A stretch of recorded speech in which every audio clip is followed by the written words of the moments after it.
Magandang araw po sa inyong lahat at sa mga giliw kong tagapakinig. Sa araw na ito ay mapapakinggan po natin ang buhay ng 18 taong gulang na si Rodel. Ang binatang pinagkalooban ng isang agimat ng kulay pulang kabayo. Ano ang misyon na kailangan niyang tuparin? Magtagumpay kaya siya sa pagpuksa sa kampon ng kadiliman? Ano-ano ang mga bagay na matututunan ni Rodel sa pagtuklas ng kakayahan ng kanyang agimat? Matanggap kaya niya ang lihim ng kanyang amang si Mang Philip?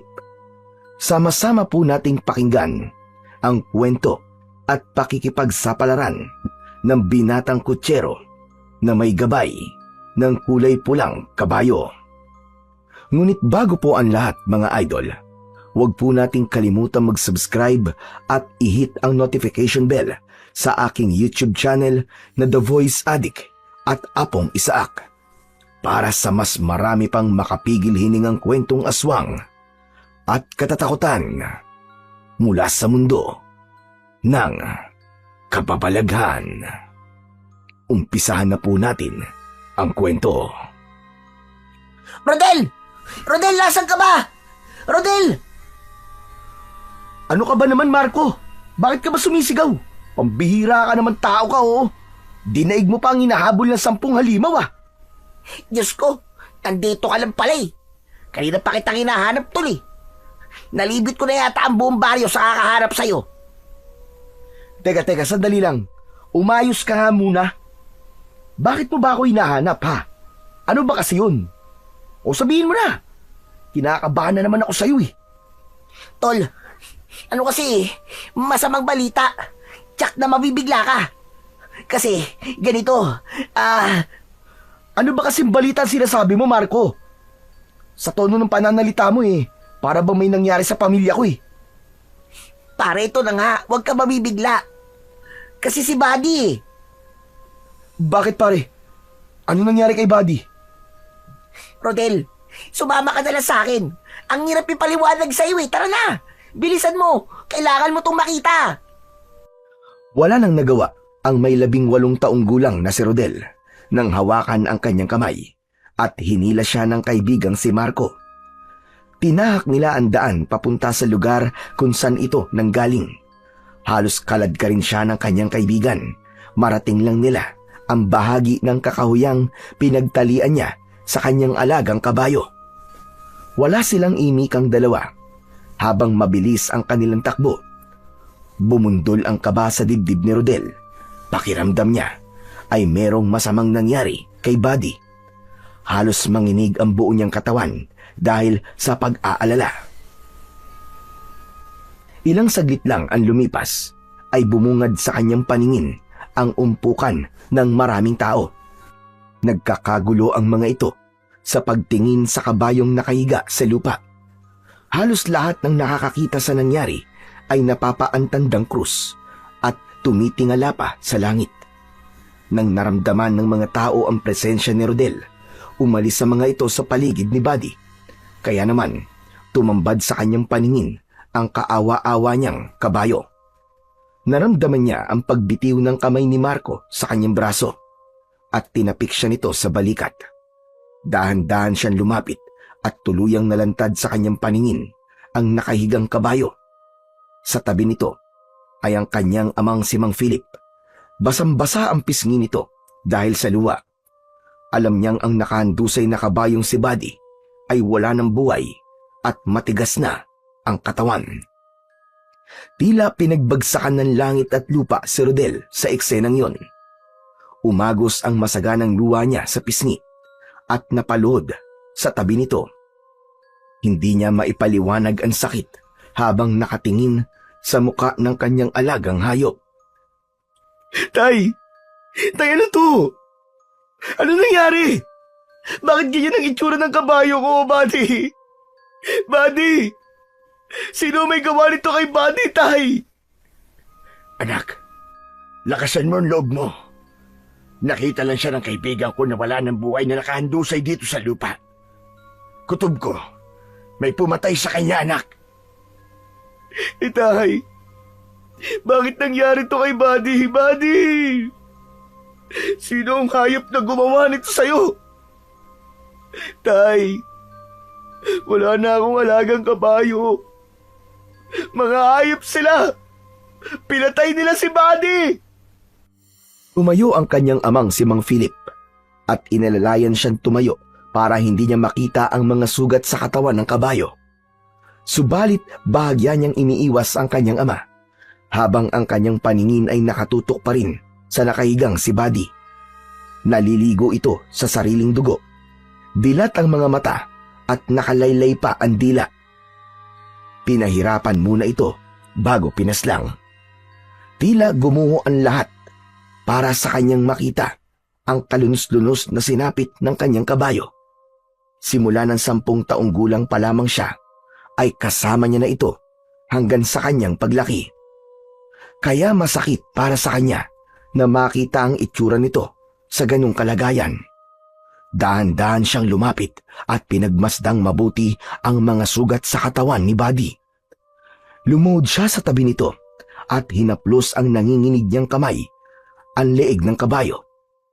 2 malalim na butas ang nakita niyang dahilan kung bakit nasawi ang kawawang si Buddy. Ang mga tao sa kanyang paligid ay nagmistulang mga bubuyog na nagbubulungan. Kanya-kanyang opinyon ang bawat isa sa posibleng dahilan ng pagkamatay ni Buddy. Ang ilan pang mga tao na nakakita sa sugat ay nagsabing marahil daw ay naiinggit sa kanya ang taong pumatay sa alaga niyang kabayo. Kaya't muling bumakas ang galit sa kanyang mukha. Mabuti akong tao! Matulungin sa kanila! Kaya wala na akong nakikita dahilan para kainggitan nila ako. Bakit ba nila pinatay ang kaawa-awa akong alaga? Wala na si Buddy. Wala siyang kasalanan. Diyos ko, ano kaya pumasok sa isip ng hayop na taong pumatay sa kabayo ko?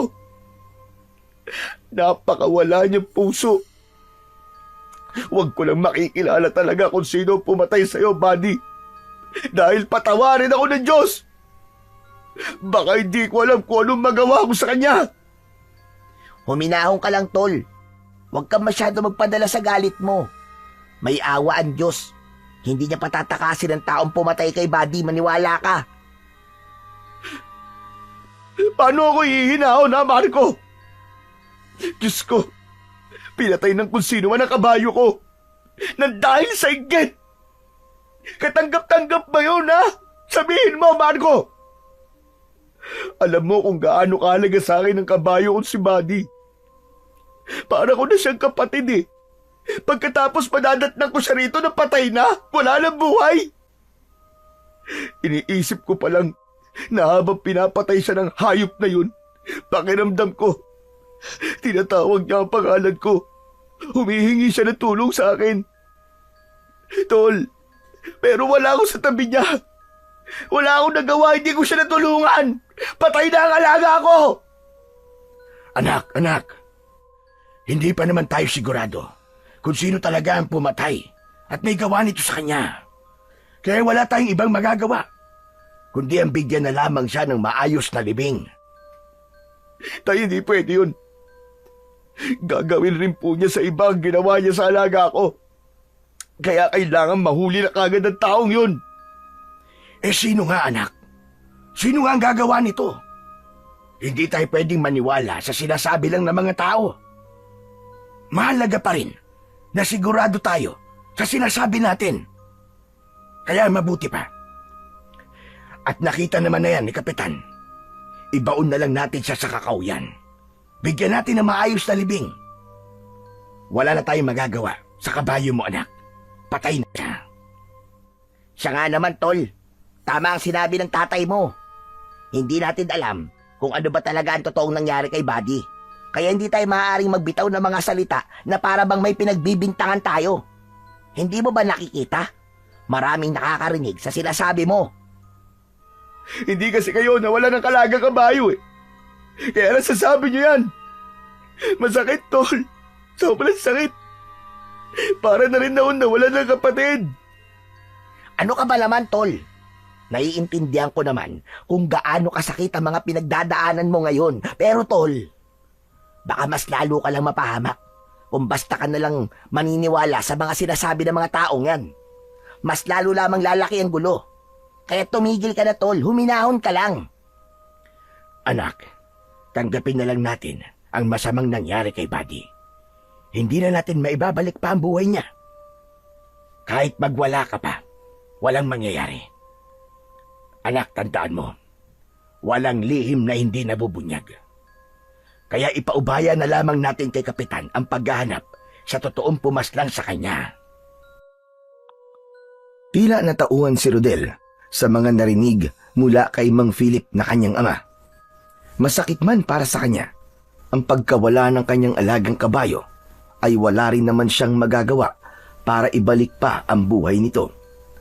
Nagsimula na ring umalis ang mga tao at ang naiwan na lamang ay ang ilang mga kalalakihan na tutulong sa paghuhukay ng lupa para ibaon ang katawan ni Buddy. Samantalang si Mang Philip naman ay nauna nang umuwi para bantayan ang kanyang inang si Aling Mera. 9 na buwan na ang tiyan ng kanyang ina at hindi pwedeng wala itong kasama.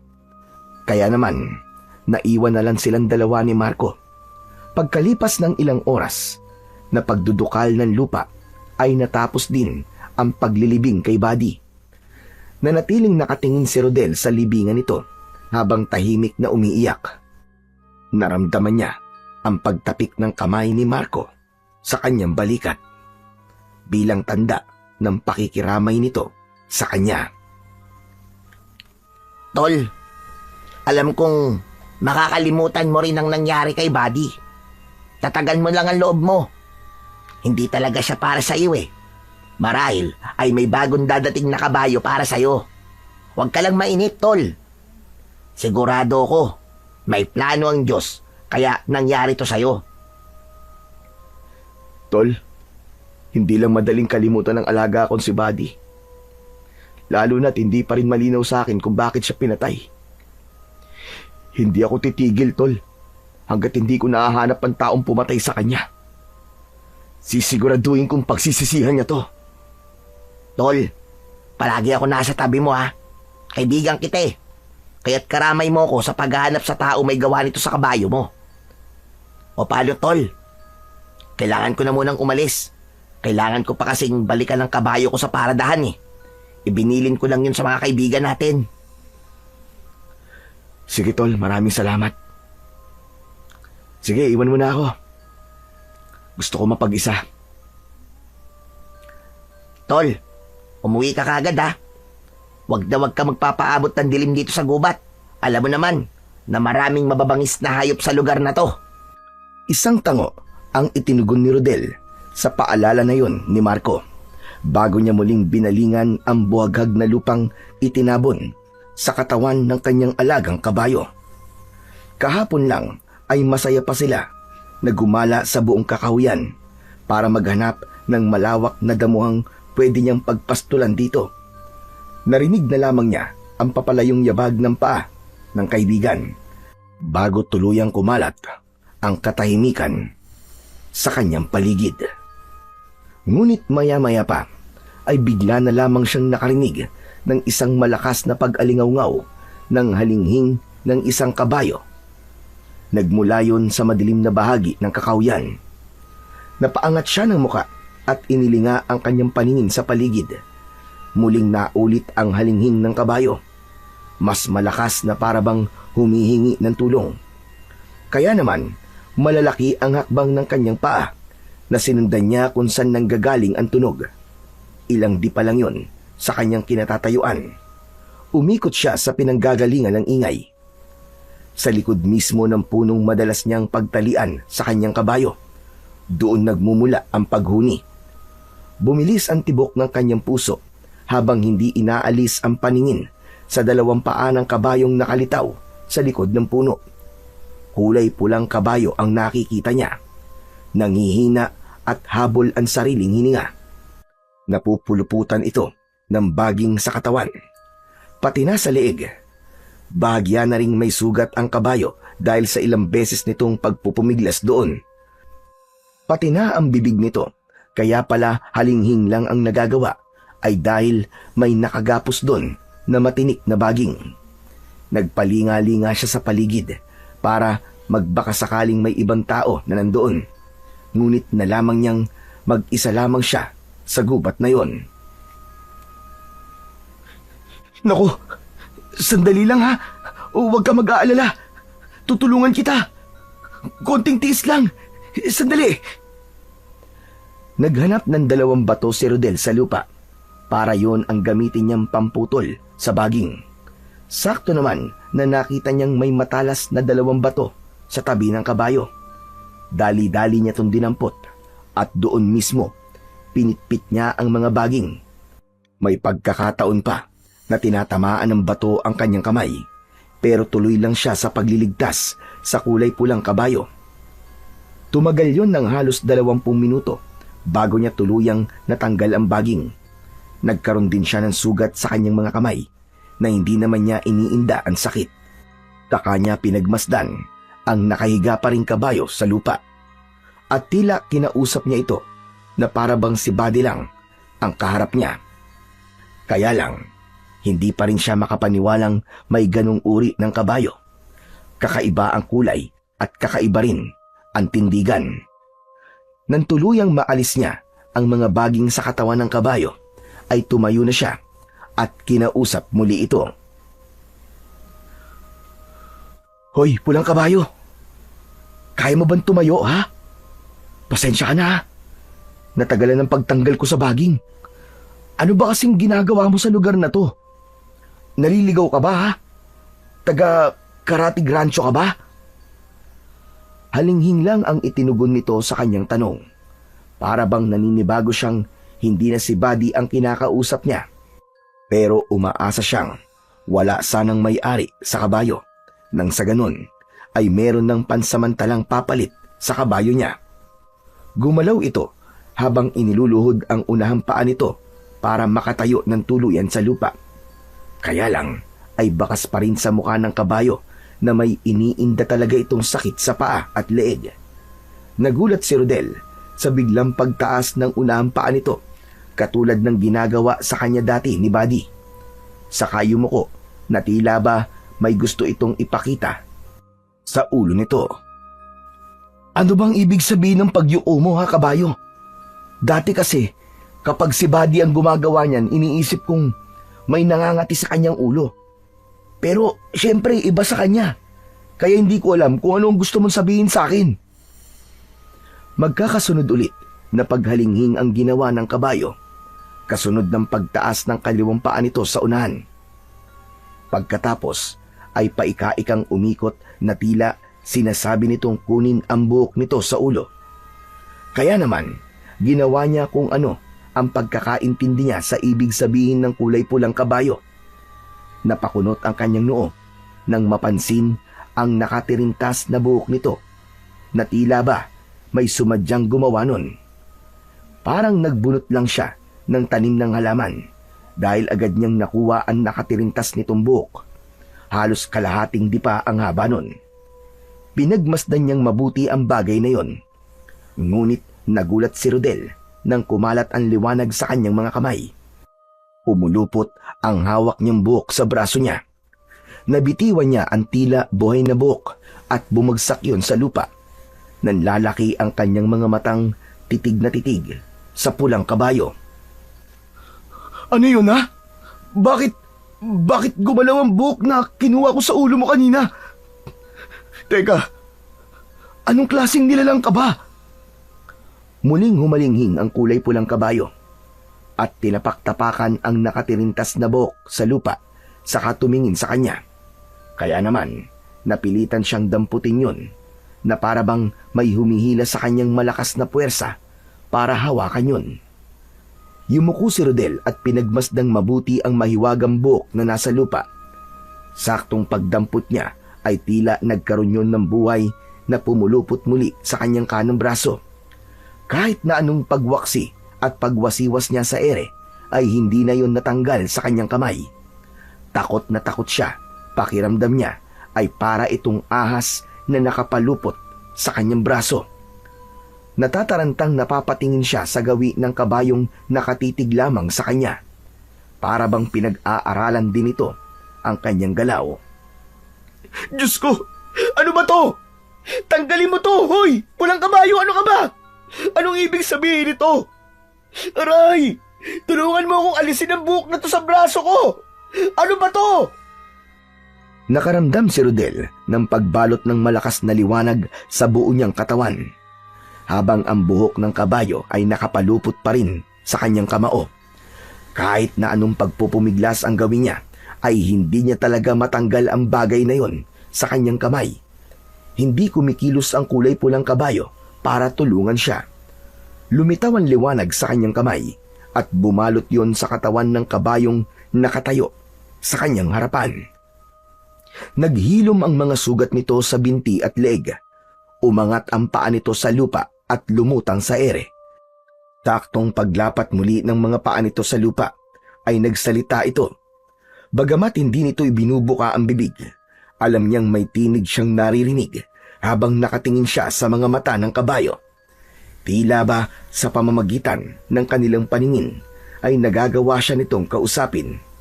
Sinabi nitong huwag siyang matakot dahil ang agimat sa kanyang braso ay biyayang nagmula sa kulay pulang kabayo.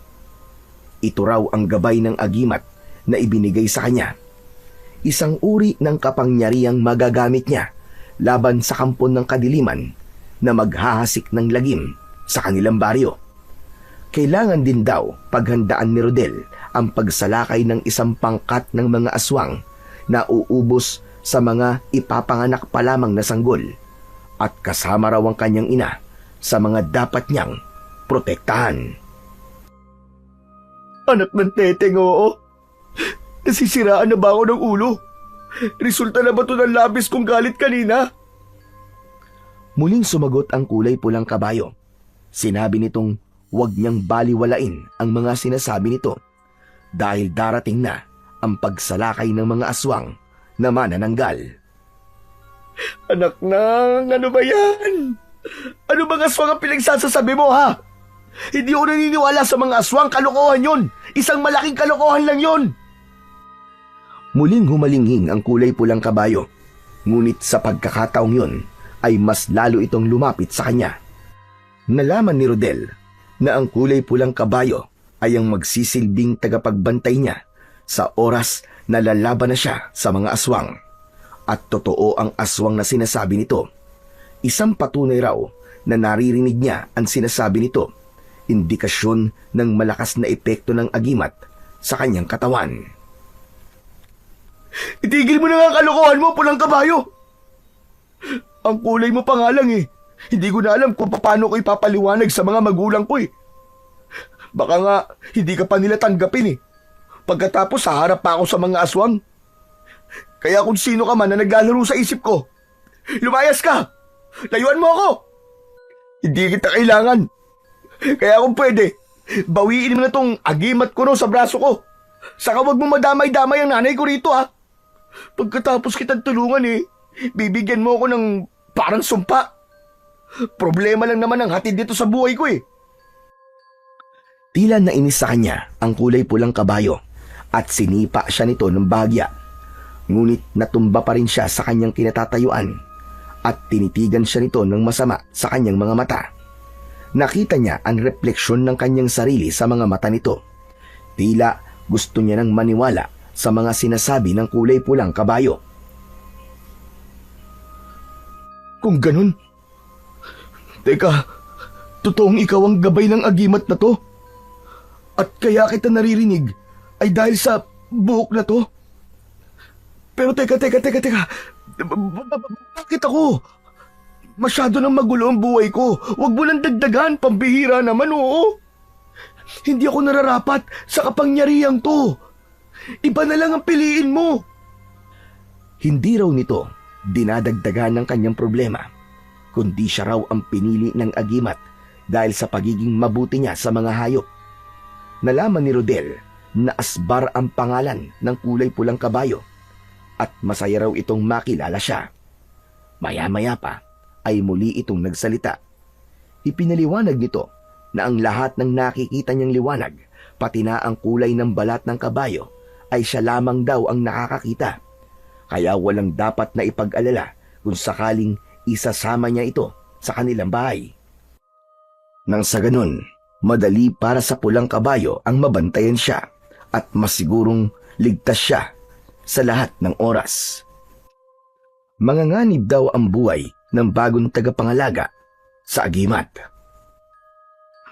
Paano yan? Makakatanggi pa ba ako? Nabanggit mo nang nasa panganib din ng nanay at kapatid ko.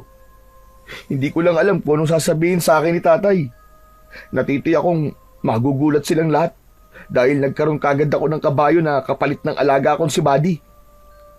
Muling umalingaw-ngaw ang malakas na paghalinghing ng kabayo, kasabay ng pag-angat ng dalawang paa nito sa unahan. Batay sa kilos nito, sinabi ng kabayo na hindi raw tao ang may gawa sa pagkamatay ng kabayo niya. Kagagawan daw ito ng isang aswang na manananggal. Kaya naman, napatayo si Rodel at matagal na napatitig sa mga mata ng kabayo. Magsasalita pa sana si Rodel nang biglang sumulpot sa kanyang likuran ang kaibigan niyang si Marco. Nakaawang ang bibig nitong titig na titig sa anyo ng kabayo. Nag-aalala siyang baka narinig nito ang mga pinag-usapan nila. Oh, Marco! Kanina ka pa ba dyan? Hindi, tol. Kakadating ko lang.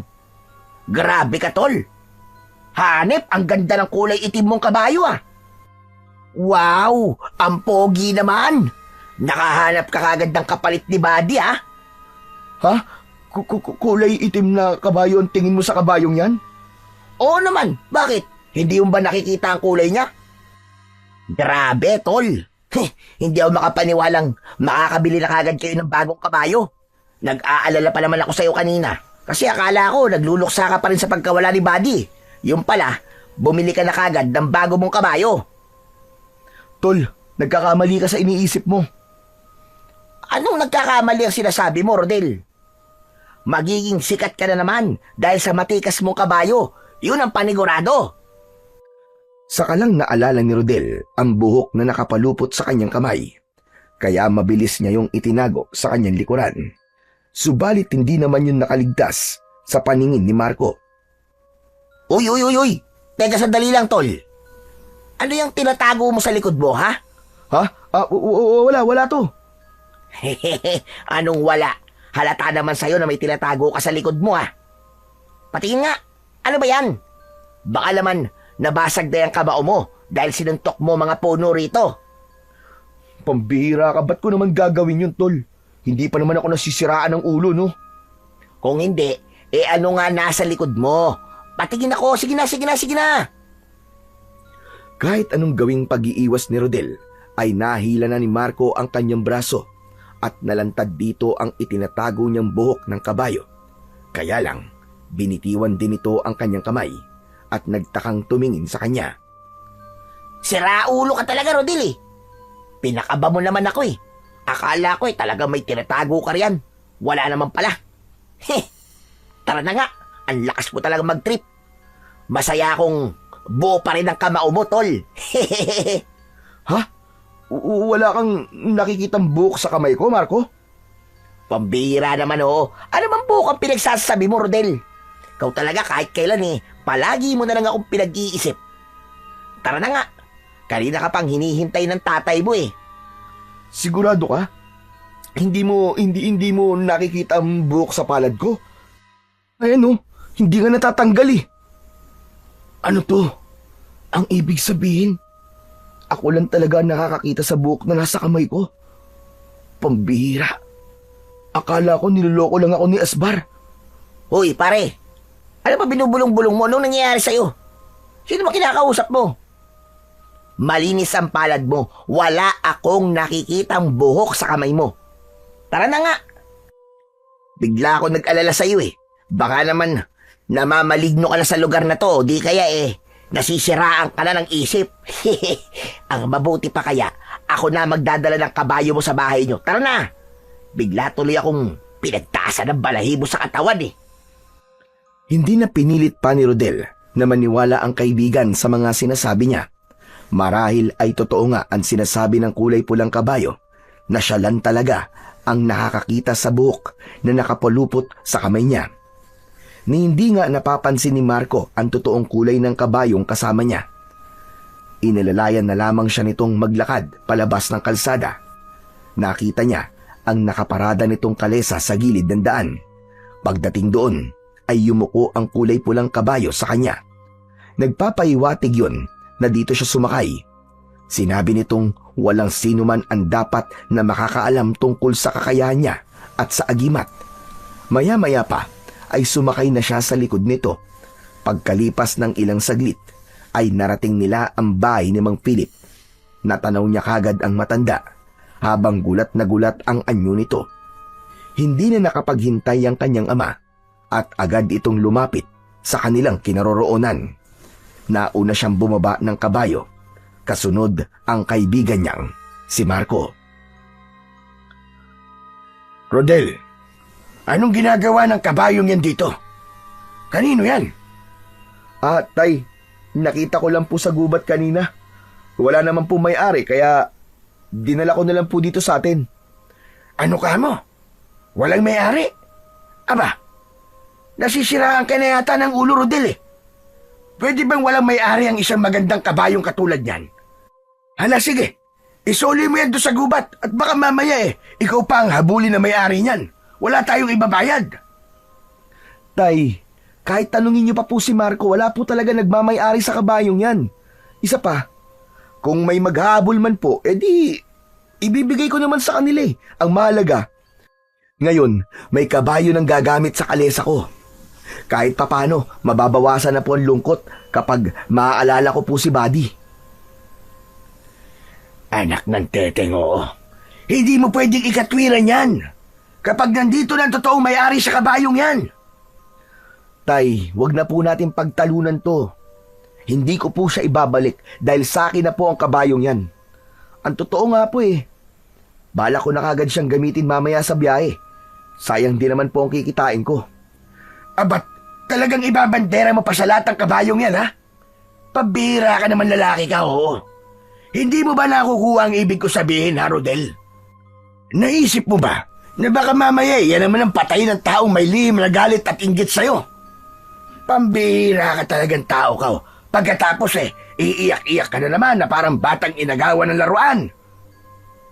Tay, ako naman po mananagot sa kabayong to eh. Isa pa, nalaman ko po na hindi naman tao ang pumatay sa kabayo kung si Buddy, kundi isang aswang. Anak ng pitong kagaw, oo. Kailan ka pa naniwala sa aswang, ha, Rodel? Marco, sabihin mo nga sa akin, may nangyari ba sa kaibigan mo nang iwan natin siya doon sa gubat? Aba, wala naman po, Mang Philip. Maliban po sa kakaibang kinikilos ni Rodel at sa kabayong kasama namin. Ano ba kayong dalawa? Pinag-iisipan niyo bang nasisiraan ako ng ulo? Anak ng putya naman, oo. Grabe kayo sa akin ah. Parang kabayo lang eh. Nagkakaganyan kayo. Nawala si Buddy, kaya malaking bagay sa akin na may pansamantalang papalit sa kanya. Napapasabunot na lamang sa sariling buhok si Mang Philip nang marinig ang sinabi ni Rodel, habang si Marco naman ay panay ang sulyap sa kabayong nasa tabi niya. Tila nakikinig din ito sa sinasabi ng kanyang ama. Pagkatapos ay itinaas nito ang unahang bahagi ng paa nito at muli niyang narinig ang boses ng kabayo. Pinipigilan siya nitong makipagtalo sa kanyang ama at kaibigan. Hayaan lang daw niya na magalit ang kanyang ama dahil kailangan niyang magtiis para mailigtas ang kanyang mga magulang. Nararamdaman daw nitong nalalapit na ang paglusob ng mga aswang sa baryo. Aalis din daw si Asbar kapag natapos na ni Rodel sa kanyang misyon. Tila wala nang nagawa si Mang Philip para pigilan pa si Rodel. Ay nako, sumasakit ang ulo ko sa'yo. Bahala ka nga. Basta, hindi ako madadamay sa kabayong yan, Rodel, ha? Pabihira, oo. Marami na nga tayong problema eh. Dadagdag pa ang kabayong yan. Bahala ka sa buhay mo. Mabilis na tumalikod sa kanila si Mang Philip, kaya naman si Marco na lang ang naiwang nakatayo sa tabi niya. O paano, tol? Kailangan ko na rin umalis eh. Ikaw na ang bahalang magpasensya sa mga sinabi ko, ah. Nagsabi lang naman ako ng totoo kay Mang Philip eh. Dahil naninibago ako sa mga kinikilos mo. Para bang may inililihim ka sa akin? Yun lang din kasi ang napapansin ko sa'yo, tol. Biruin mo, saglit lang kitang iniwan sa gubat na yon pero parang may nagbago na kagad sa'yo. Basta, ang hirap ipaliwanag. Pero alam mo naman palagi kitang sinusuportahan sa lahat ng magiging desisyon mo sa buhay mo eh. Maraming salamat, tol ha. Hindi lang talaga mawala sa isip ko kung paanong namatay si Buddy. Kaya naman, sabi ka kung magkaroon muli ng bagong kabayo. Na kahit papano makalimutan ko mga nangyari sa kanya. Pero tol ha, paalala lang, bilang kaibigan mo, iwasan mo muna magkaroon ng kabayo. Kasi baka mamaya niyan maulit lang yung mga nangyari kay Buddy. Hindi pa rin kasi mawala sa isip ko yung may posibilidad na baka nga may totoong naiinggit sa'yo. Kaya mag-iingat ka, tol. Siya ang dapat na mag-ingat sa akin, tol. Dahil sa oras na malaman ko kung sino talaga ang pumatay sa kabayo ko, humanda siya. Dahil gagawin ko rin sa kanya kung anong ipinalasap niya kay Buddy. Pero hindi pa rin mawala sa isip ko na baka hindi tao ang gumawa nun sa kanya, kundi isang aswang. Parang malabo naman yatang mangyaring may aswang sa baryo natin, tol. Sa tagal ko na nakatira rito, wala pa akong nababalitaan na may umaataking nilalang dito. O paano? Kailangan ko na talagang umalis. Hindi pa naman ako nakapagpaalam ng maayos kay nanay. Magkita na lamang tayo mamaya sa paradahan ng mga kalesa. Sige, tol. Gusto kong subukang gamitin si Asbar para malaman ko kung pwede na siyang pumasada. Tangulang ang itinugon ni Marco sa sinabing yun ni Rodel. Pagkatapos ay nagmamadali na itong sumakay sa kalesa. Naiwan silang dalawa ni Asbar na tila nakikiramdam sa paligid. O ano? Anong masasabi mo, Asbar? Tama ba tong plano mong pumalit kay Buddy? Hindi kaya magtaka mga kaibigan ko sa pagkakaroon ko ng bagong kabayo? Humalinghing ang kabayo at ginalaw-galaw ang ulo nito sabay tulak sa kanyang likod. Sinabi nitong ang mga tao sa paligid niya ay huwag niyang pagkakatiwalaan dahil ang mga aswang ay may kakayahang mag-anyong pangkaraniwang tao. Kaya sa palagay nito ay tama lamang na ituloy ang pagiging kutsero ni Rodel at magpanggap na parang walang nangyari. Sa ganung paraan ay mahuhuli niya ang totoong pumatay sa kanyang kabayo. Bakit hindi ko naman pagkakatiwalaan ng mga taong nasa paligid ko? Kaibigan ko sila at magulang. Ay naku, tara na nga muna. Magpahinga ka sa ilalim ng puno at iahanda ko naman ang kalesa mo. Muling sinulyapan ni Rodel ang kanyang kamay. Naroon pa rin ang buhok ng kulay pulang kabayo na si Asbar. Totoong siya lang ang nakakakita sa bagay na yon, maging sa totoong kulay ng kabayo niya. Bigla naman siyang natigilan sa kanyang pagakbang nang mapako ang kanyang paningin sa kanyang ama na nakasilip sa bintana. Kasama nito ang kanyang ina na hinihilot-hilot ang tiyan na tila nagsisimula na yon sumakit. Kanina pa pala siyang pinagmamasdan ng kanyang ama at ina. Kaya naman ay nagkunwari siyang hindi siya apektado sa paraan ng pagkakatitig ng mga ito sa kanya. Pagkalipas ng ilang oras na paghahanda niya sa kalesa, ay tagumpay niyang nailagay ang kalesa sa katawan ni Asbar. Papunta sila sa paradahan ng kalesa upang magsimula ng panibagong hanap buhay. Hindi na lamang niya papansinin ang mga sasabihin ng mga kasamang kutsero. Pagdating niya sa establero, ay natanaw niya kagad ang kaibigang si Marco. Tila hinihintay siya nitong dumating. Napako naman ang kanyang paningin sa unahan nito dahil sa mga babaeng nakatitig sa kanya. Nagtataka ang mga tao sa pagkakaroon niya ng kabayo, kaya nagsimula ang bulong-bulungan na hindi naman niya pinansin. Nakakunot ang kanyang noo nang bumaba siya sa kalesa. Agad na lumapit sa kanya si Marco. O tol, mabuti naman at dumating ka na. Kanina pa sila naghihintay sa'yo eh. Sa kalesa mo raw sila sasakay. Ano? Sino sila? Yung mga babaeng yun ba? Aba, bakit naman daw sa akin? Ang mabuti pa kaya, sila na lang ang tanongin mo, Rodel.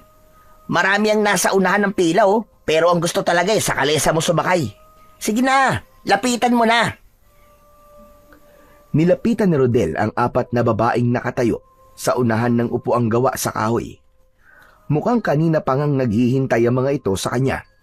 Narinig naman niya ang mga bulungan ng kutserong nandoon. Sinabi ng mga ito na swerte raw siya at babae na raw ang naghihintay sa kanya. Sabay tawanan. Pero wala naman daw masama kung siya ang pinili ng mga babae na magatid sa baryong gustong puntahan ng mga ito. Kaya wag daw siyang mag-alala. Kasunod ng pakikiramay ng mga ito sa nangyari sa kanyang kabayo. Saktong paglapit niya sa magandang babae ay nagsalita kagad ito habang titig na titig sa mukha niya. Hindi niya kilala ang mga babae, kaya labis ang pagtataka niya kung bakit siya ang hinahanap ng mga ito.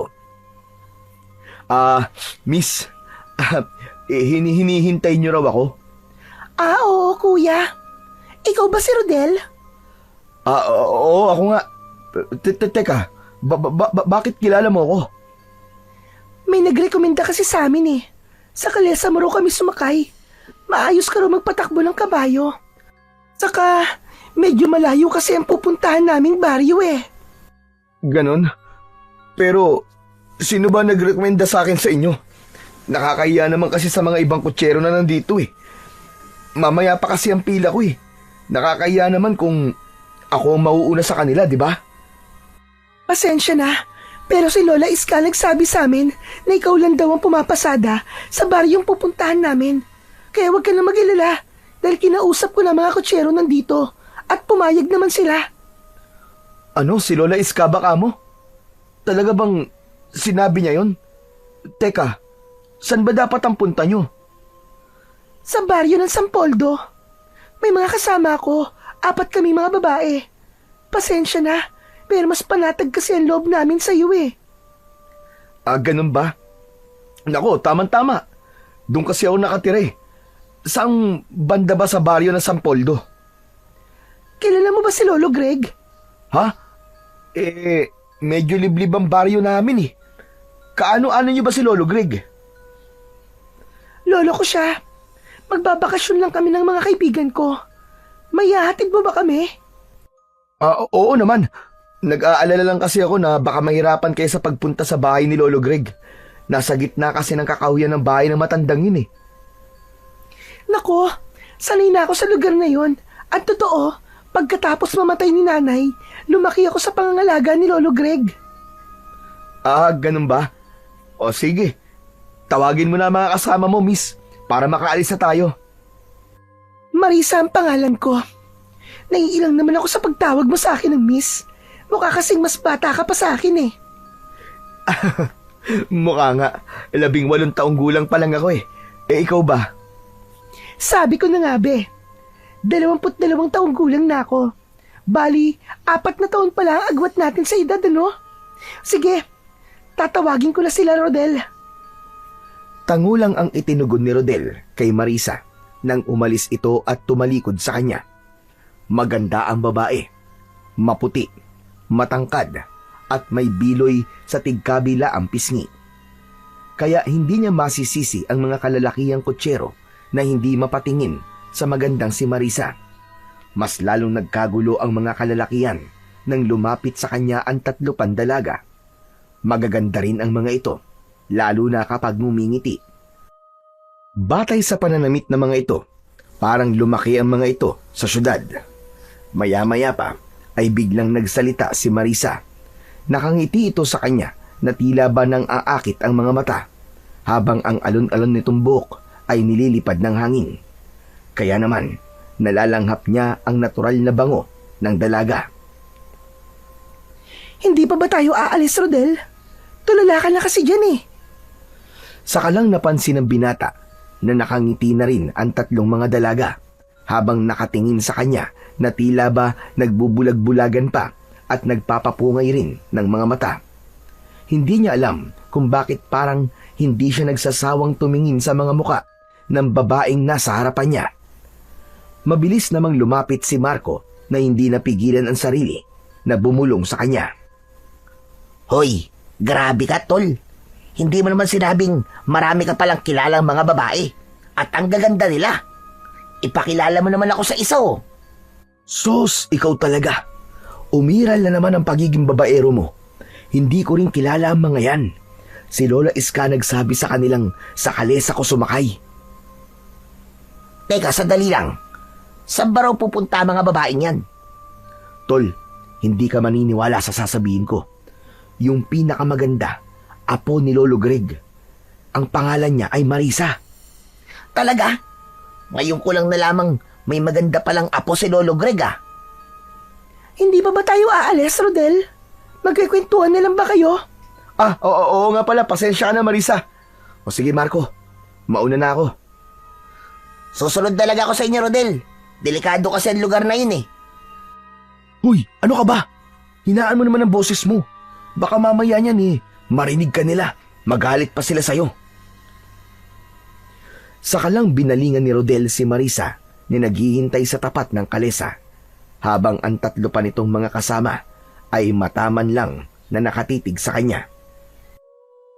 Ayos! Sige na!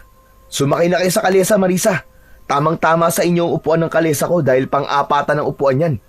Pero kung hindi naman kayo komportable, pwede pa tayong kumuha ng isa pang kalesa. Nandito naman ang kaibigan kong si Marco eh. Baka kasi mahirapan ang kabayo dahil lubak-lubak ang kalsada papunta sa bahay ni Lolo Greg. Naku, hindi na. Hindi naman kami maarte. Ayos na ito magkakasama kami nang hindi kami magkaiwalay sa pupuntahan namin. Hindi pa naman nila kabisado ang lugar. O ano, tara na Rodel. Hindi na ako makapaghintay na makita ko ang lolo ko. O sige na, sumakay na kayo. Nang makaalis na tayo. Inalalayan isa-isa ni Rodel ang mga kamay ng apat na dalaga sa pagsampa sa kalesa. Halos lahat ng dalagang nagpapatid sa baryo ay si Rodel ang pinipiling maghatid sa mga ito. Hindi naman maitatanggi na marami na rin ang nakapagsabing gwapo siya at malakas ang dating. Kaya naman talagang hinahabol siya ng mga babae. Hindi na lamang niya pinapansin dahil iba ang gusto niya sa buhay, ang makapag-ipon na muna ng pera bago mag-asawa. Saka masaya siyang tumutulong sa kanyang mga magulang. Masaya rin siyang buhay binata. Walang inaalalang gastusin para sa pamilya, kundi ang iniisip lamang niya ay ang kanyang mga magulang. Likas kay Rodel ang pagiging matulungin, lalo na sa mga hayop. Kaya nasabi niya sa kanyang sarili na kung iibig siya ng isang babae, ay gusto niya ay yung tanggap siya at mapagmahal din sa mga hayop katulad niya. Yun ang nagiging batayan niya sa pagiging mabuting asawa. Habang tumatakbo ang kanyang kabayo, ay bigla namang nagsalita si Marisa. Nakatanaw ito sa labas ng bintana at malungkot na nakatingin sa mga nagtataasang mga puno sa gilid ng daan. Grabe! Ang laki na pala ng pinagbago ng lugar na to, Rodel. Aba, oo naman. Marami na mga bahay na nakatayo sa baryong to. Isa na lang talaga ang hindi nagbabago. Sa susunod na eleksyon pa yata, madudugtungan ng sementadong kalsada. Wala bang gumagalang aswang sa lugar na to? Muntik nang masamid sa sariling laway si Rodel dahil sa tanong na yun ni Marisa. Hindi siya maaaring magkwento kung meron bang aswang na gumagala sa baryo o wala dahil hindi pa rin naman siya siguradong totoo ngang may aswang sa kanilang lugar. Bukod pa ron, ay ayaw niyang magdulot ng takot sa kanyang mga pasahero ang mga sasabihin niya. Kaya naman, idinaan na lamang niya sa pagngiti upang hindi masamain ng dalaga ang isasagot niya habang ang kanyang mga mata ay nakatingin sa udahan ng kanilang dinadaanang kalsada. Biglang nagsalita si Asbar. Sinabi nito na tama lang ang ginawa niyang paglilihim sa mga ito. Walang maaaring makaalam na may aswang na manananggal sa kanilang baryo. Aba, napapangiti ka, Rodel, ah. Kung ganon, wala palang aswang sa baryong to. Mapapanatag na ang kalooban ng mga kasama kong sina Sarah, Magda at Leia. Pasensya na. Para sa akin kasi, mas nakakatakot ang mga taong halangang bituka. Yung mga pangkat na mga taong biglang pumapasok sa bahay para lang pumatay, o di kaya sa mga taong pumapatay sa mga alagang hayop para lang masabing matapang sila. Grabe naman yun. Uso pa ba yun dito? Nako hindi naman. Sinasabi ko lang na mas nakakatakot ang mga taong ganun ang gawain kesa sa mga aswang. Kumusta na kaya si Lolo Greg? Buhay pa kaya siya? Abay, sa palagay ko naman, buhay pa si Lolo Greg. Wala naman ako nababalitaang tungkol sa kanya eh. Hindi naman kasi lumalabas ng bahay yung matandang yun eh. Siguro, isang beses ko pa lang siya nakita na naisakay ko sa kalesa ko. Ganun ba? Kawawa naman pala si Lolo Greg. Tumandang mag-isa. Namatay kasi ang kaisa-isa niyang anak eh. Ako naman ay mas piniling lumayo para makalimutan ko ang pagkamatay ng nanay ko. Brutal siyang pinaslang sa baryong to. Ni hindi binigyan ng pagkakataong paglamayan namin ni Lolo Greg. Sinunog nila ang katawan ng nanay ko at isinaboy ang abo sa lupa ni Lolo Greg.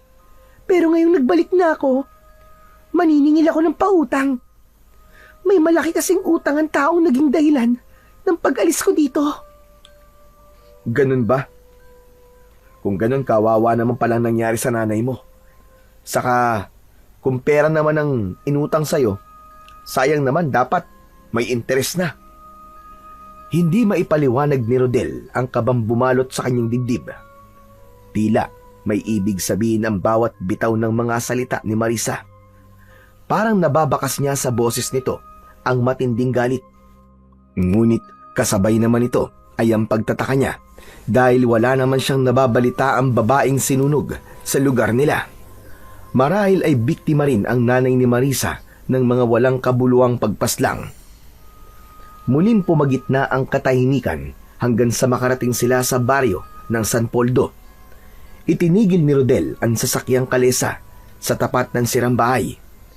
Kailangan pa ng mga babae na maglakad papasok sa kakawyan para makarating sa bahay ng matanda.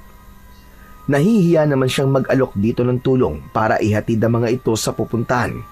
Kaya't nahabol na lamang niya ng tanaw ang papalayong mga dalaga. Hindi lang niya maiwasan ang hindi magtaka kung paanong ang ganong kagandahan ng mga babae ay mas pipiliing magbakasyon sa isang liblib na baryo ng kanilang probinsya. May bahagi sa puso niya na sana ay muli niyang makita si Marisa. Magaan ang loob niya sa dalaga na parabang nakadikit na sa isip niya ang maganda nitong muka.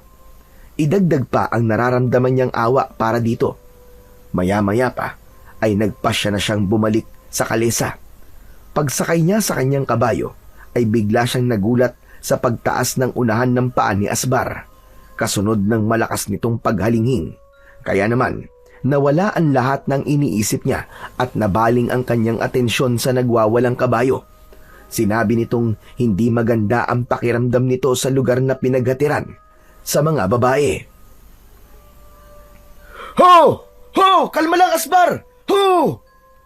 Ano bang ibig mo sabihin? Inilinga ni Rodel ang kanyang paningin sa paligid. Wala naman siyang nakikitang nilalang na maaaring katakutan ni Asbar. Sinabi nito kay Rodel na mabigat ang enerhiyang nararamdaman nito sa kakawyan. Pamilyar daw yun sa pakiramdam ni Asbar. Alam ni Rodel na talagang iniiwasan ang lugar na yon ng mga katulad niyang kutsero. Mabanggit pa lamang ang pangalan ni Greg ay umaatras na ang mga kutsero dahil madalas napapabalitang miyembro ng kulto ang matanda, kaya walang nangangahas na lumapit sa lugar na yon. Hindi naman niya akalain na pati pala ang mga kabayo ay takot din sa bahaging yon ng kalsada. Oo na, Asbar. Huwag ka na mag-alala. Saka bakit ka ba natatakot? Nakalimutan mo na bang hawak ko ang agimat? Basta huminahon ka na lang. Pati ako'y kinakabahan tuloy sa'yo eh. Isa pa, kanina ko pa rin nararamdaman ang bigat ng enerhiya sa lugar na to. Hindi naman ako nagulat dahil dati nang kinakatakutan ng lugar na to eh. Kaya lang hindi ko maiwasang hindi mag-alala sa mga dalagang nagpatid sa atin. Sinagot ni Asbar ang pag-aalala ni Rodel dahil hindi raw maganda kung makikialam siya sa buhay ng mga babae kanina, kaya't wala nang nagawa ang binata kundi ang hinintay na lamang kumalma ang loob ni Asbar. Bago sila umalis sa lugar na yon, ilang minuto ang lumipas ay nagdesisyon si Rodel na wag na munang pumasada ng kalesa. Ipapahinga na muna niya ang kabayo niyang si Asbar. Pinastol niya ito sa malawak na damuhang pag-aari naman ng kanyang amang si Mang Philip, bago niya ito dinala sa kanilang bahay. Itinali na muna niya ang kanyang kabayo sa lilim ng puno, sa labas mismo ng bakuran nila. Pagdating niya sa tapat ng hagdanan, ay dahan-dahan siyang pumasok sa loob ng kanilang sala. Ngunit pagbungad pa lamang ni Rodel sa pintuan, ay sumalubong na sa kanya ang nagmamadaling si Mang Philip. Bakas sa mukha nito ang pag-aalala at pagkataranta. Nagmamadali itong lumabas ng bahay. Nilampasan siya nito na parabang hindi siya nakikita. May dala itong maliit na bag na naglalaman ng mga lampin na gamit sa panganganak ng kanyang inang si Aling Mera. 9 na buwan na itong buntis at batay sa pagkalito ni Mang Philip. Natitiyak niyang manganganak na ang kanyang ina. O anak, ano pang tinatayo-tayo mo dyan? Bilisan mo na't manganganak ng nanay mo! Ihanda mo na ang kabayo! Kasunod nito si Aling Mera, dala ng pagkalito ni Mang Philip. Hindi na nito naalalayan ng asawa, kaya naman mas lalo rin siyang nataranta dahil kitang-kita niya ang pag-agos ng tubig sa hita ng kanyang ina. Yun din ang palatandaan na magsisimula na nga ang pagsalakay ng mga aswang. Mabango ang amoy ng mga babaeng manganganak para sa mga aswang, kaya't hindi maiwasan ni Rodel ang hindi kabahan. Rodel, alalayan mo nanay mo! Bilisan mo! Bakit ba layo-layo ng iniisip mo? Ano ba nangyayari sa'yo? Tay, pambihira ka naman po. Paano ko naman po maihahanda ang kalesa kung aalalayan ko po si nanay? Kayo po kaya rito. Bilisan niyo po. Kukunin ko ng kalesa. Abay, oo nga ano. Lintik na. Hindi ko naisip yun ah. Dalian mo anak. Napapailing na lamang si Aling Mera sa asawa na kahit hawak nito ang sariling bewang ay nagagawa pa rin itong tumawa. Mabilis naman na kinuha ni Mang Philip ang kamay ng kanyang ina para ito ang umalalay dito. Habang siya naman ay malalaki ang hakbang na lumapit sa kinaroroonan ng kanyang kabayo. Malapit pa naman ang dumilim, kaya hindi niya maipaliwanag sa kanyang sarili kung bakit bigla na lamang siyang kinabahan.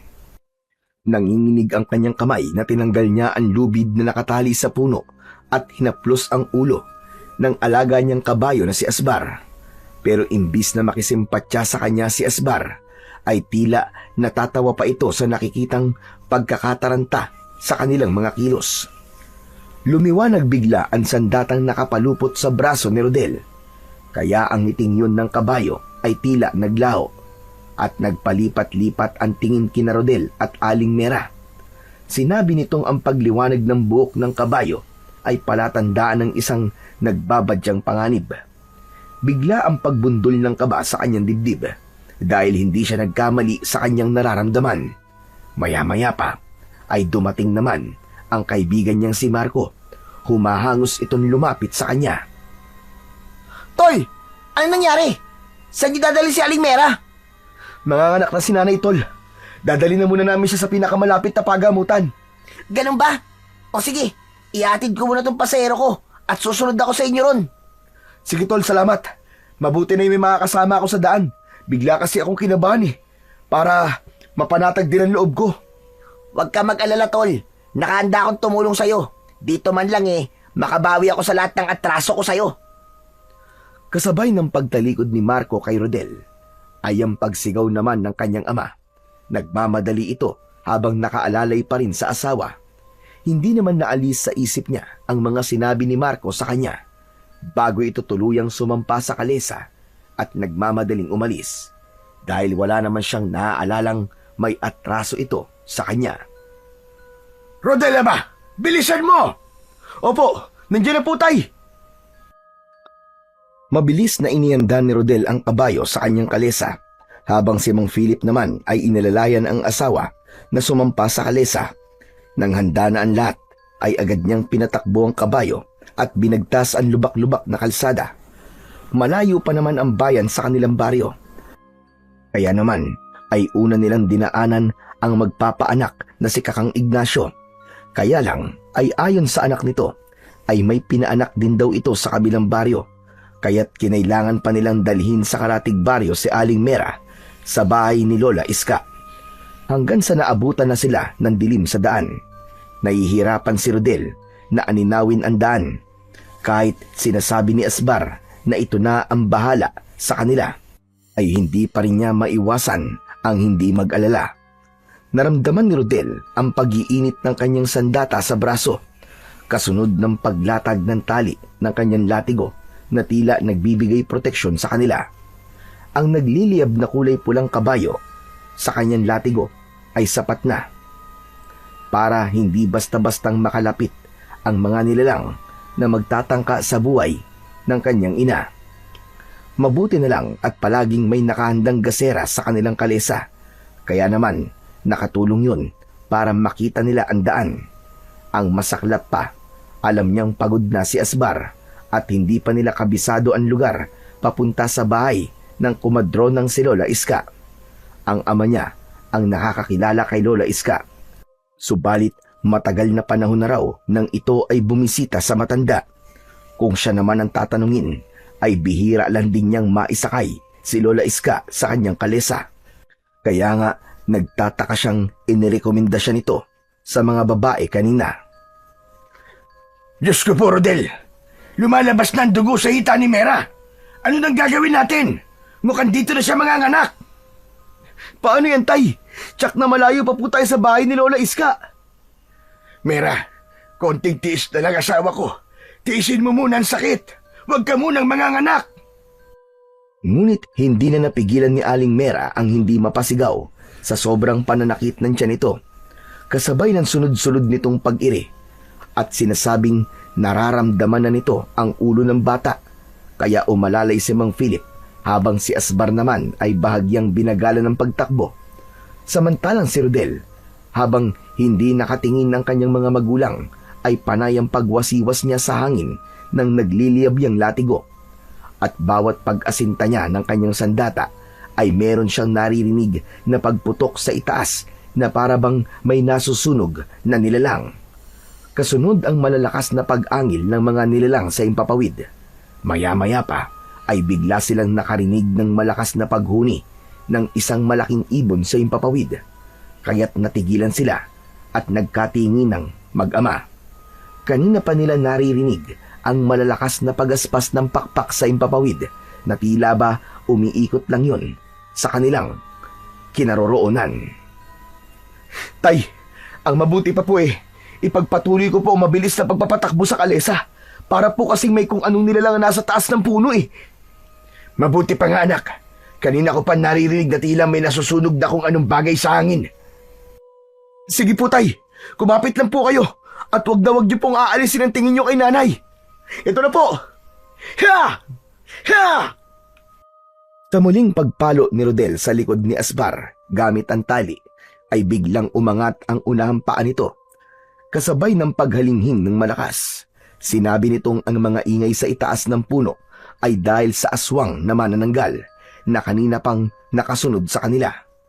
Idinagdag pa nito na marami na siyang nalalagas na aswang sa bawat paghagupit niya ng latigo. Kaya naman, halos lahat na ng aswang ay nasa itaas at nakasunod sa kanila. Kung kinakailangan ay wag na raw niyang isipin na makikita ng kanyang ama ang ginagawa niya para maprotektahan ang kanyang ina. Mabuti na raw na naipon ang mga manananggal sa kanilang kinaroroonan nang sa ganun ay wala nang iba pang madamay na buntis. Kaya habang abala ang kanyang ama sa pag-aasikaso sa kanyang ina, ay tumayo siya sa upuan. Sa itaas, tumingin siya at mabilis na sinalubong ng tingin ang mga manananggal sa impapawid. Halos umabot ang mga ito sa 10 manananggal na umaangil ng sabay-sabay. Nagmistulang kulungan ang daan dahil sa madilim na pagtaklob ng mga nakadipan nitong mga pakpak. Isang malakas na paghagupit sa ere ang ginawa niya at kitang-kita niya ang pagpulupot ng kanyang latigo sa leeg ng isang nilalang. Sabay hila niya rito.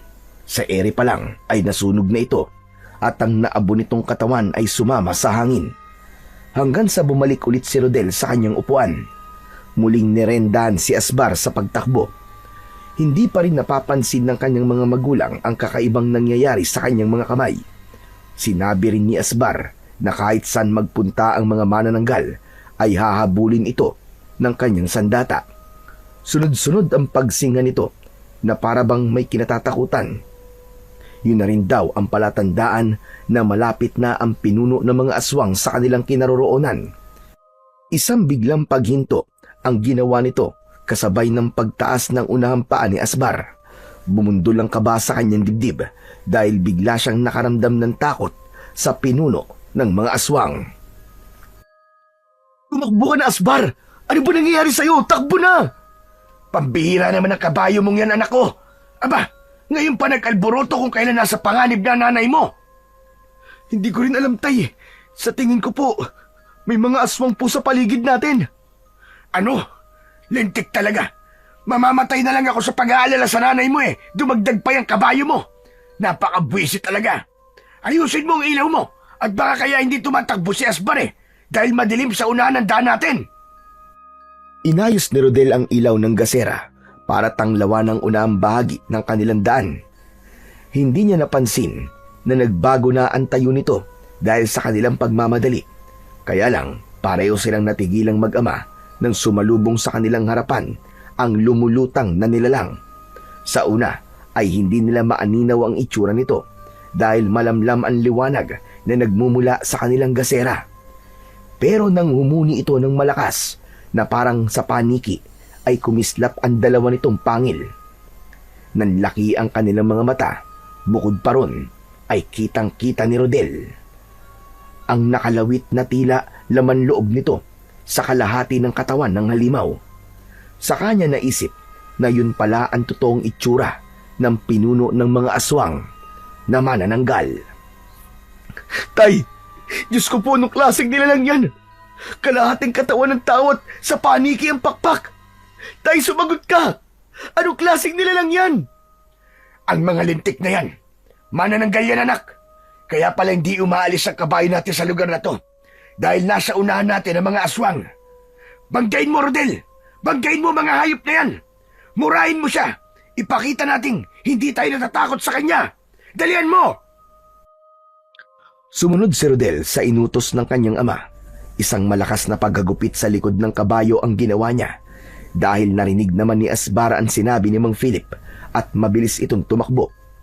Habang si Aling Mera ay kagat ang labi na hindi inaalis ang tingin sa nilalang na nakaharang sa kanilang dinaraanan. Tila nanigas ang panga ni Rodel nang makita ang nilalang na patuloy na umaangil sa kanilang harapan. Si Asbar ang unang kumilos. Sinipa nito ang aswang. Sakalang nakagalaw si Rodel. Malakas niyang hinagupit ng kanyang latigo ang manananggal. Pero agad itong nakaiwas sa kanyang ginawang pag-atake. Humuni muna ito ng malakas bago muling lumipad sa impapawid. Kapalit nun ay ang sabay-sabay na pag-atake ng mga aswang sa kanilang kalesa. Nagpagewang-gewang ang kanilang sasakyan habang patuloy na binabangga ng mga ito ang kanilang kalesa. Tumayo si Rodel sa upuan at isa-isang hinagupit ng kanyang latigo ang mga manananggal. Kaya't lumayo ang mga ito sa kanilang kalesa. Isang malakas na paggagupit sa ere ang ginawa ni Rodel. Bumagsak ang dalawang manananggal at nagulat pa si Mang Philip sa nakitang pag-atake ni Rodel sa mga kalaban. Pero dahil sa abala sila sa pakikipagtunggali sa mga aswang, ni hindi na ito nakapagtanong. At tumulong na rin ito sa pag-atake sa mga kalaban, habang si Asbar ang bahala sa kanilang daan. Kaya lang, nagulat sila sa muling pagsugod ng pinuno ng mga aswang na manananggal.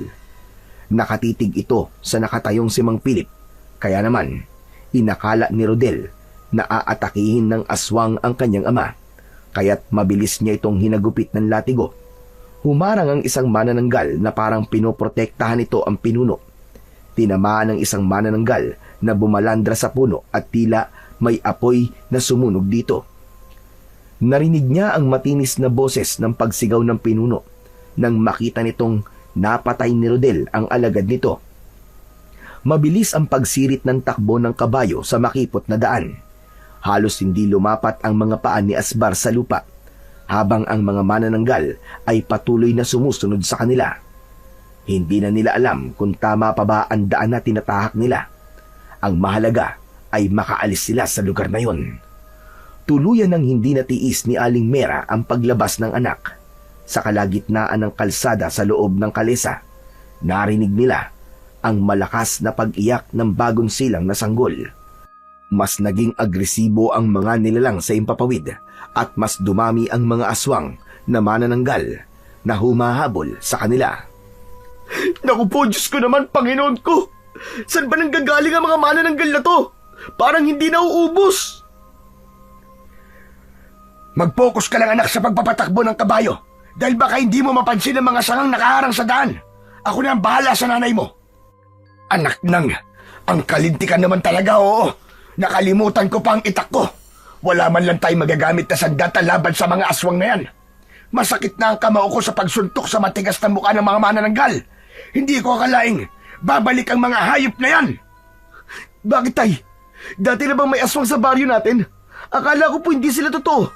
Saka, parang ang dami po nila, Tay. Anong gagawin ko? Basta, sa unahan lang ang tingin mo, anak. Ang kapatid mo ang pakay nila. Mga hayop na yan. Sa oras na makaligtas tayo sa kanila, ako naman ang hahabol sa mga aswang na yan. Dapat maaga pa lang, mapatay na mga yan, bago pa tuluyang makapagparami. Paano niyo po nalaman ng mga manananggalang aswang na yan, Tay? Dahil minsan na ako nakapatay ng mga aswang na kagaya niyan. 20 taon nang nakakalipas. Kaya akala ko, naubos ko na ang mga lintik na yan.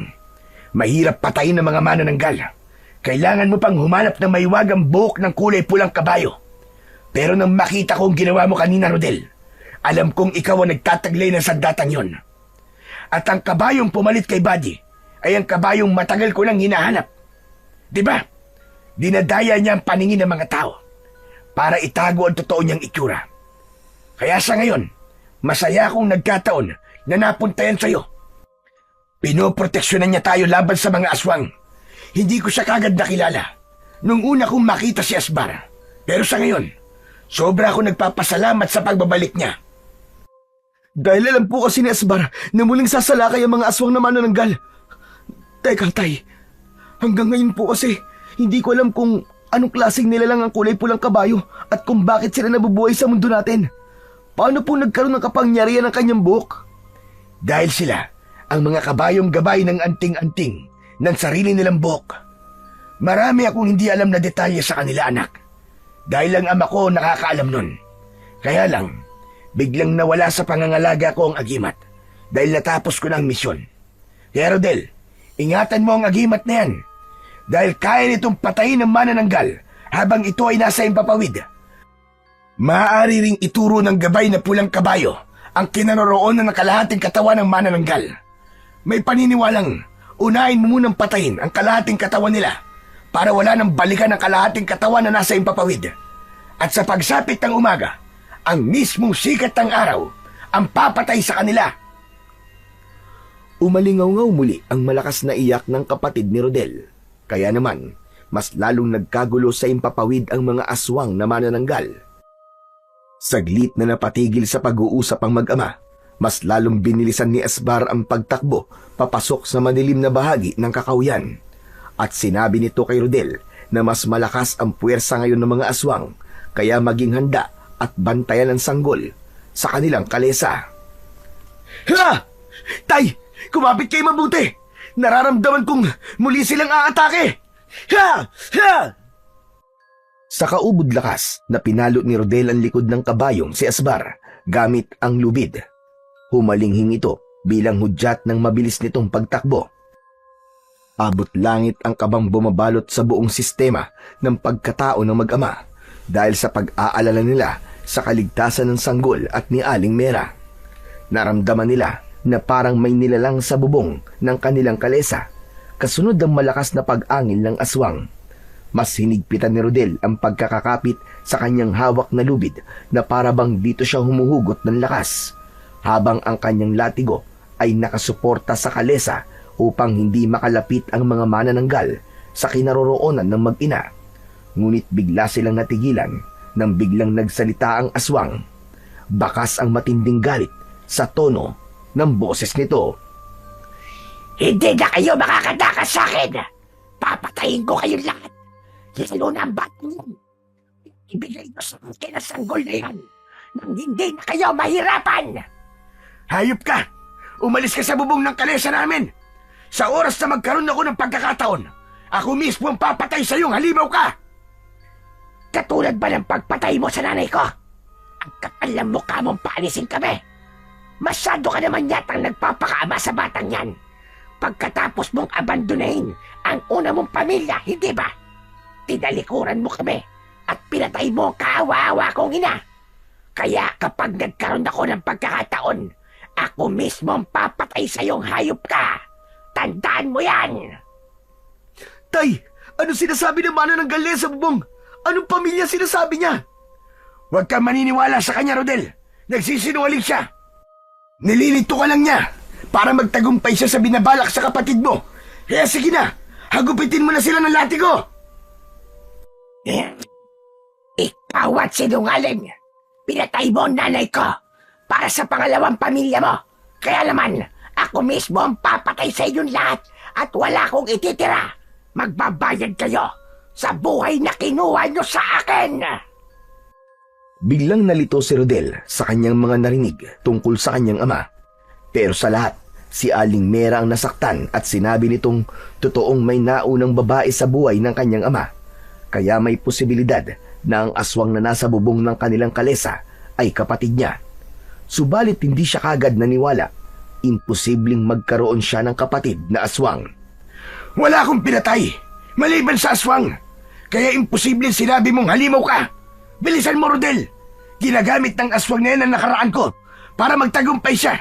Huwag ka maniniwala sa mga sinasabi niya. Hindi ko rin po matatanggap na may kapatid akong aswang, Tay. Binibilisan ko na po ang magpapatakbo sa kabayo. Basta't kumapit po kayo na mabuti ni nanay. At yakapin niyo maigpit ang kapatid ko. Paliliparin ko sa bilisang kabayo kong to.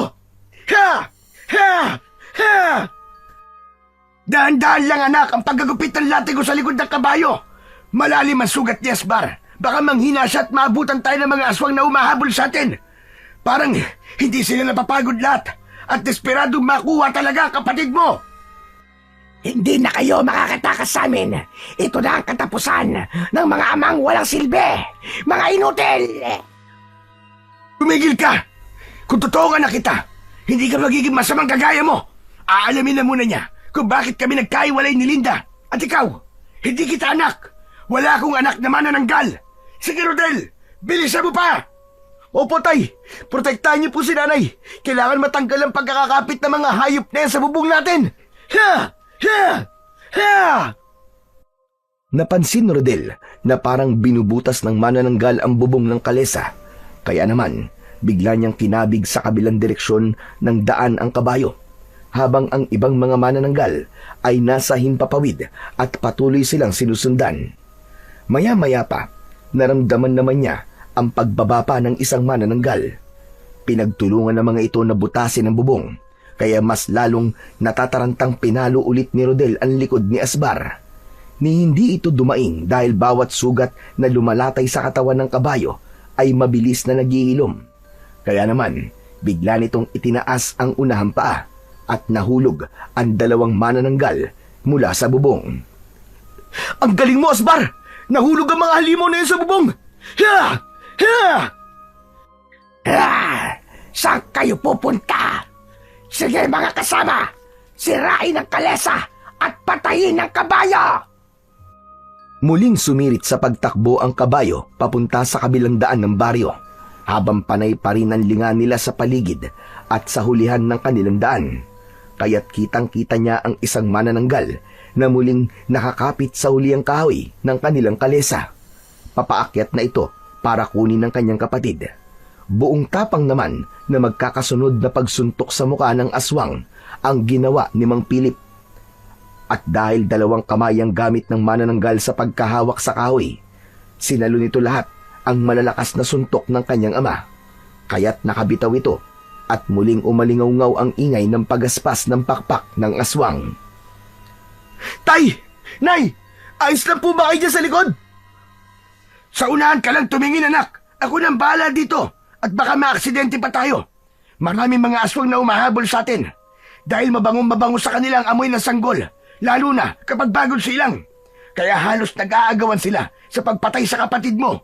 Kaya't magmadali ka. Lintik talagang mga aswang na yan. Tayo pa talaga na tsempuan. Tay, totoo po bang nagkaroon kayo ng pamilya sa una, bago kami ni nanay? Paano po kung totoong anak niyo ang pinuno ng mga aswang?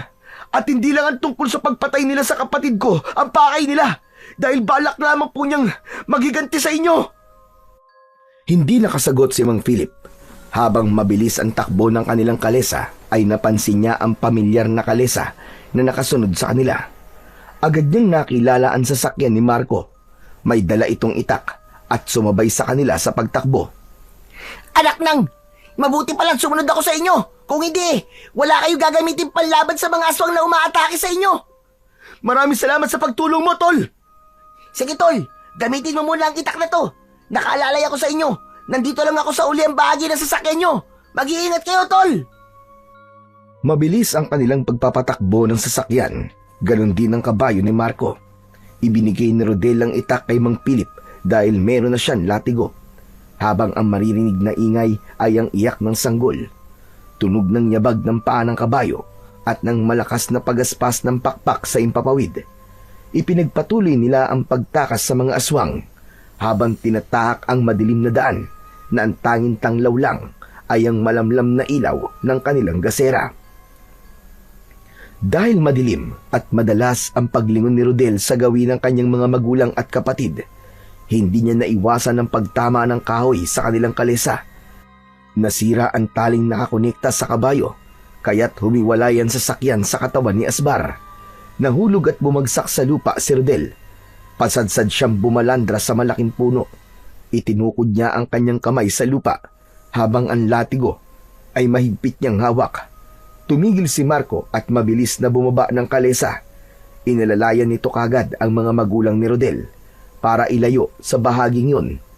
Tuluyan ng hinintay ni Rodel ang pagdating ng 3 manananggal. Ito na lamang ang natitira sa mga aswang dahil napatay na niya ang iba. Tayong dalawa magtos. Ako ngayon ang harapin mo. Isang malakas na pagsipa sa ere ang pinakawalan ni Asbar bilang pagsang-ayon sa mga sinasabi ni Rodel, habang ang kanyang ama naman ay tumabi sa kanya para makipaglaban rin sa mga aswang gamit ang itak. Pagmasdan mo, Philip, ang gagawin ko sa pamilyang pinili mo kumpara sa amin ng nanay ko. Ano bang pinagsasasabi mo? Sino ka ba talaga? Talaga bang binura mo na ako sa buhay mo? Wala kang karapatang tawagin tatay ko. Kaya Philip, makinig ka. Ito na ang araw na pinakahinihintay ko. Ang patayin ng taong pumatay sa nanay ko. Kung ganun, si Linda, siyang manananggal na napatay ko. 20 taon na ang nakakaraan. Pero ang buong akala ko, iniwan niya ako at inilayo ka niya sa akin. Wala akong alam. Maniwala ka. Hindi ko alam na aswang kayo ng nanay mo. Hindi siya aswang nang kayo ay magsama. Naging aswang siya dahil nalaman ng nanay ko na may anak ka na sa babaeng ipinalit mo sa kanya. Kaya mamamatay kayo sa mga kamay ko ngayon din. At wala akong ititira sa inyo.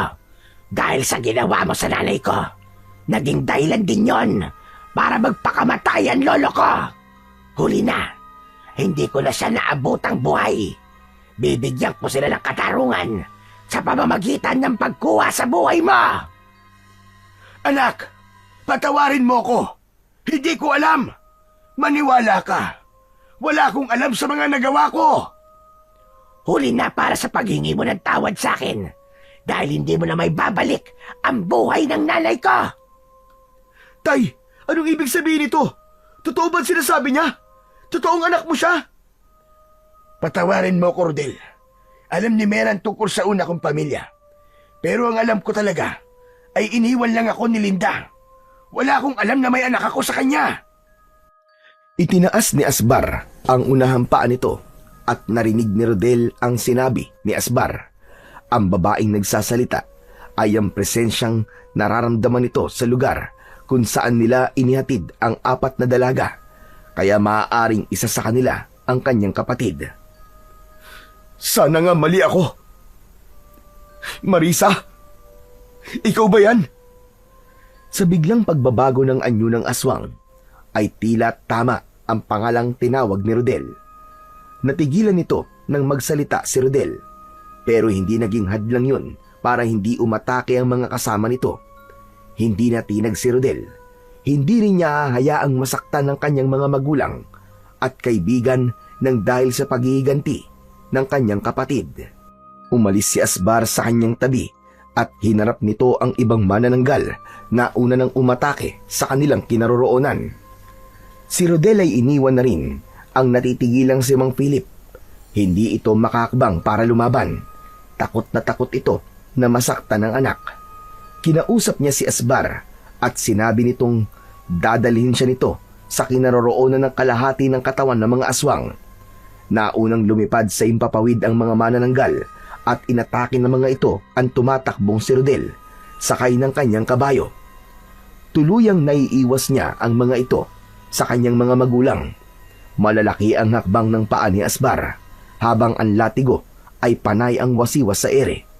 Tinamaan niya ang kasama ng kapatid niya at bumagsak yun ng pasadsad sa lupa. Nasunog ang katawan nito at tuluyang naging abo. 2 na lang ang nakikipag-unahan sa kanila sa pagpunta sa kalahating katawan ng mga ito. Ngunit makapangyarihan ang kulay pulang kabayo. Nauna silang dumating sa kinilalagyan ng kalahati ng mga katawan nito. Akma na sanang hahampasin yun ni Rodel ng hawak niyang latigo, ay biglang sumigaw ang kapatid niyang si Marisa. Wag! Ako ang biktima rito! Kaya ako ang dapat na mabuhay! Hindi, ate. Pareho lamang tayong biktima. Pero hindi ko hahayaang patayin mo ang tatay ko. Totoo ang sinasabi niya. Wala siyang alam sa mga nangyari sa'yo. Hindi ikaw ang nasa kalagayan ko. Kaya mo nasasabi ang mga yan. Kayo ang pumatay sa alaga ko si Buddy. Kaya walang dahilan para hindi ko gawin to. Akma na sanang hahampasin ni Rodel ang kalahating katawan ng kanyang kapatid. Bigla naman siyang inatake ng isa pang manananggal na kasama nito. Iniumang nito ang matulis na kamay sa kanyang muka at saktong ilandi pa na lamang ang layo nito sa kanya. Mabilis na humarang ang kanyang kapatid. Bumagsak si Marisa sa lupa at ipinaliwanag ni Asbar na kontra sa manananggal ang kuko ng kapwa nila aswang. Kaya bumundol ang kaba sa dibdib ni Rodel. Maya-maya pa ay dumating na rin si Mang Philip sakay ng kabayo ni Marco. Mabilis na bumaba ang mga ito sa kabayo. Saktong pag-atake muli ng aswang ay tumayo si Rodel at hinampas niya ng latigo ang aswang na umatake kay Marisa. Napuluputan yun sa leeg at kasabay ng paghiklas niya ay nasunog naman ito. Muli niyang binalingan ang manananggal na ngayon ay nasa braso ni Mang Philip. Habol ang sariling hininga nito habang nakatingin sa muka ni Rodel. Agad siyang lumapit dito at siya ang umalalay kay Marisa. Wala naman akong balak na tutuhanin ang pagpatay ko sa inyo. Ang gusto ko lang naman, malaman ni tatay na nagkaganito ang buhay ko. Ate, bakit mo yung ginawa? Bakit ka umarang? Pareho lamang tayong anak at walang alam sa nangyari. Patawarin mo ko, Rodel. Pero masaya ko nang makita kita sa sakayan. Alam ko agad na ikaw ang kapatid ko. Anak, Diyos ko, patawarin mo ko sa mga nagawa ko, anak. Bakit naging aswang ka? Bakit kayo nagkaganito? Dahil sa galit, tay. Hindi ako pumatay sa alaga mong kabayo, Rodel. Patay na yon nang dumating kami. At marahil yun ang nakita ng mahiwagang kabayong kasama mong tumulong sa'yo. May naunang pumatay sa kanya. Hindi ako. Tumingin si Marisa sa nakatayong si Marco, kaya't napaatras ito. Pagkatapos ay bumakas sa muka ang pag-aalala at pagkabigla. Kung ganon, ikaw, Tol? Ikaw, Marco, pumatay sa kabayo ko? Bakit? Tol, hindi ko naman sinasadya yun eh. Nadala lang ako ng galit at inggit sa'yo. Patawarin mo ako, Tol. Pero pinagsisisihan ko na ang mga nagawa ko. Tol, buhay ng kabayo ko nawala nang dahil sa inggit na sinasabi mo. Ano ba ang kinaiinggit mo sa akin, ha? Hindi naman ako mayaman, ha? Dahil palagi ka nalang maraming pasahero. Pareho naman ang trabaho natin, pero mas malaki pa ang kinikita mo sa akin. Tol, hindi ko inihiling na patawarin mo kagad ako. Dahil alam kong walang kapatawaran ang mga nagawa ko. Pero Tol, totoong nagsisisi na ako sa mga nagawa kong pagkakamali. Patawarin mo ako, Tol. Hindi ako makapaniwalang ikaw na kaibigan ko pa ang papatay sa nag-iisa kong kabayo. Tol, patawarin mo ako. Hindi ako naging mabuting kaibigan sa'yo. Mabuti naman at alam mo. Tol! Marco, huwag mo ako matawag-tawag na Tol. Dahil ang totoong kaibigan, hindi gagawin ang bagay na yon. Makakaalis ka na. Dahil ayoko nang makita pa ang pagmumukha mo. Sinungaling ka, traidor! Sige na, umalis ka na. Bago pa man dilim ang paningin ko sa'yong hayop ka. Wala nang nagawa pa si Marco nang ipagtulakan ito ni Rodel dahil kahit saan patignan ang ginawang yun ni Marco ay desisyon ng isang taong walang puso. Hindi matanggap ni Rodel na sa kapatid pa niyang si Marisa malalaman ang pagtatraidor sa kanya ni Marco. Muli niyang binalikan ng kanyang kapatid habang hinahabol ang sariling hininga. Gawin mo na. Ilapat mo na ang latigo sa kalahating katawan ko. Nang hindi ko na maramdaman ang sakit. Sige na, Rodel. Ate, hindi ko kaya. Nakikiusap ako sa'yo. Lumaban ka. Asbar, sabihin mo, may magagawa ka ba para iligtas ang ate ko? Asbar! Malungkot na yumuko si Asbar habang hindi makatingin sa kanya. Si Mang Philip naman ay nagpalipat-lipat ang tingin sa kabayo at kay Rodel. Tila nakikiusap din ito kay Asbar. Tay, alam ni ate ang tungkol sa agimat na papatay sa kanya, Tay. Diyos ko, Marisa. Anak, alam mo mapanganib sa'yo ang agimat ng kapatid mo, pero sumugod ka pa rin. Kung ganon, binalak mong mamatay sa kamay ng kapatid mo. Ganon na ba kasama ang tingin mo sa akin, ha? Para gawin mo to. Tuluyan ang bumalik ang tunay na anyo ni Marisa habang nakahiga ito sa braso ni Mang Philip. Wala nang magagawa ang kahit na anong klaseng malakas na kapangyarihan sa oras na masugatan na ito ng kuko ng kapwa nito aswang. At hindi na nila maililigtas ang kapatid. Maghihintay na lamang sila ng pagsikat ng araw para sa kamatayan nito. Ngunit dahil sa kahilingan ni Marisa kay Rodel, para hindi na ito mahirapan, hinaplos nito ang latigo at unti-unting tinupok ng apoy ang buong katawan ni Marisa, kasama ng kalahating katawan nito. Umalingaw-ngaw ang malakas na pag-iyak ni na Rodel at Mang Philip sa pagkawala ni Marisa. Sa braso ko, sa mga kamay ko namatay ang aking anak. Hindi ko man lang siya nayakap. Hindi ko man lang nakuha ang kapatawaran niya. Diyos ko, ang anak ko. Patawarin mo ko, Marisa. Patawarin mo ko, anak. Tay, wala po tayong kasalanan. Hindi po natin alam ang totoong nangyari sa kanya. Ang mahalaga kahit sa kahuli-huli ang sandali po, mas pinili po niyang maging mabuting nilalang. Para sa atin. Inalalayan ni Rodel na tumayo si Mang Philip. Bagsak ang balikat nitong nakatungo sa lupang iniwanan ng bakas ni Marisa. Naramdaman ni Rodel ang awa para sa kanyang ama. Alam niyang hindi rin ito kagustuhan ng nangyari sa kapatid niya. Dahil walang ama, nahahangaring mapahamak ang sariling anak. Kaya naniniwala siyang hindi man sa ngayon ay darating ang panahon na magkakaroon din sila ng pagkakataong muling magkasama-sama sa panahong wala ng galit sa isa't isa at pagmamahal na lamang ang natitira sa puso nila. Nang pumagitna ang katahimikan sa kanilang tatlo, ay nagpaalam naman sa kanila si Asbar. Malungkot itong umalis dahil hindi raw yun ang inaasahan itong katapusan ng aswang na nagbalik sa baryo. Hindi ito masayang merong mga nagbuwis ng buhay dahil sa galit at inggit ng isang kaibigan.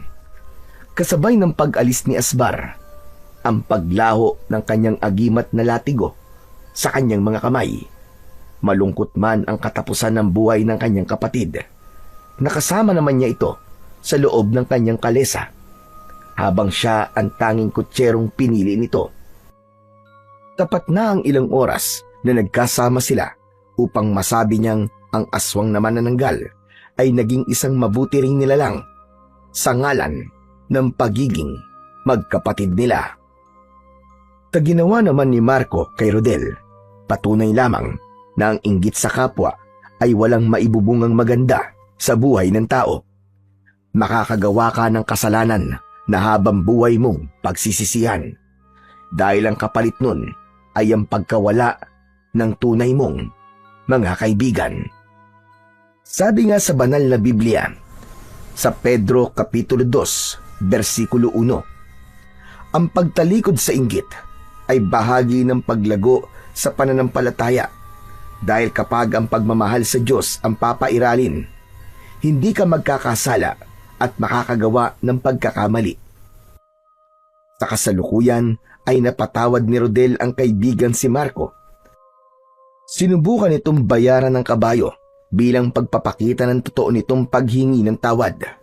Ngunit hindi yun tinanggap ni Rodel dahil para sa kanya, ang paghingi ng tawad ng kanyang kaibigan ay pagpapakita ng tunay na intensyon nito na nagsisisi na ito sa kanyang ginawang kasalanan. Matapos ang mga pangyayaring ito, ay nagkaroon muli ng kabayo si Rodel sa tulong ng kanyang ama, at magkasama muli sila ng kaibigan si Marco sa pagbiyahe ng mga kalesa nito.